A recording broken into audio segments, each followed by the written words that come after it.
लपवताय का काही माझ्यापासून? नेत्रा, काही लपवत नाहीये मी तुझ्यापासून. खरंच रात्री जागरण झालं ना म्हणून तुला असं वाटत असेल, बाकी काही नाही. तू औषध घे पटकन, तुला पण आरामाची गरज आहे. चल.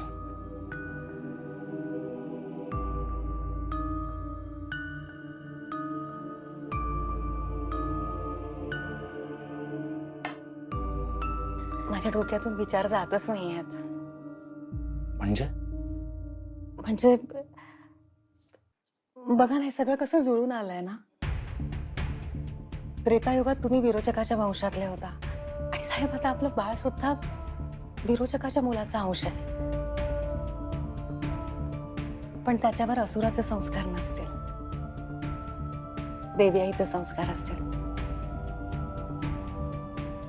बघितली तुम्ही देवी आईची शक्ती? नकारात्मक शक्तींना सुद्धा सकारात्मक बनवते. बघा ना, तुमच्या बाबतीत सुद्धा अगदी असंच घडलं होतं ना. म्हणजे सुरुवातीला तुम्ही नास्तिक होता आणि मग हळूहळू तुमचा देवी आईवर विश्वास बसला, तुम्ही देवी आईचे भक्त झालात. आपल्या बाळाचं सुद्धा असंच होणार आहे. आपलं बाळ विरोचकाच्या मुलाचा अंश असला तरी ते देवी आईच्या आशीर्वादाने उजळून निघणार आहे, अगदी सूर्यप्रकाशासारखं.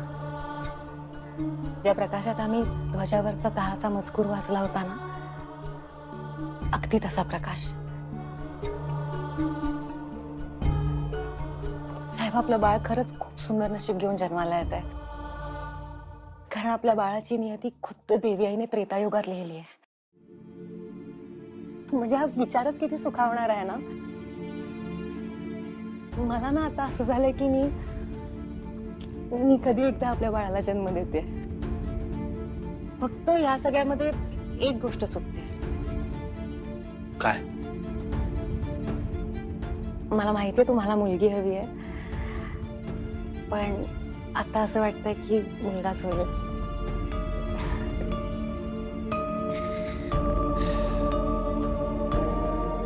काय झालं? तुम्ही काहीच का बोलत नाही आहात? असं काही नाहीये नेत्रा.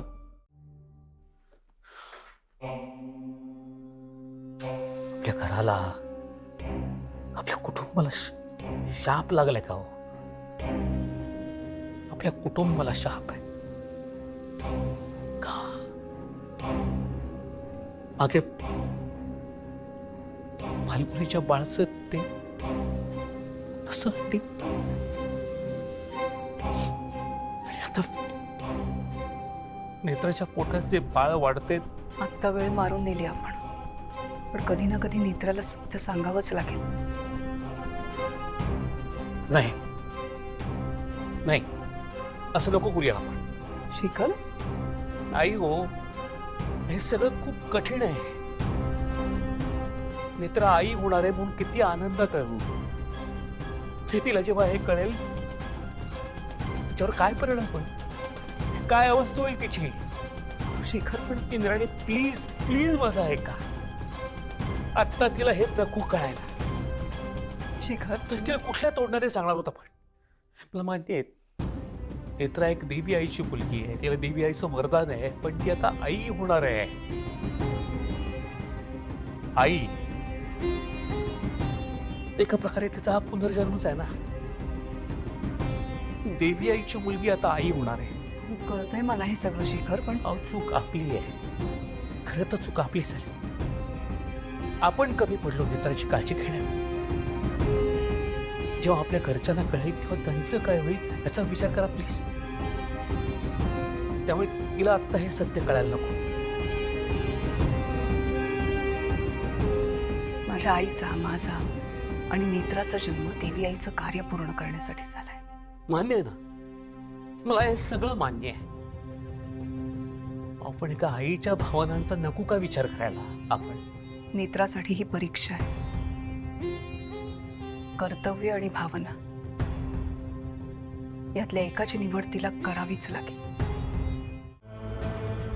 माझ्या माणसांपासून लांब राहायचं. डोक्यात शिरत नाहीये?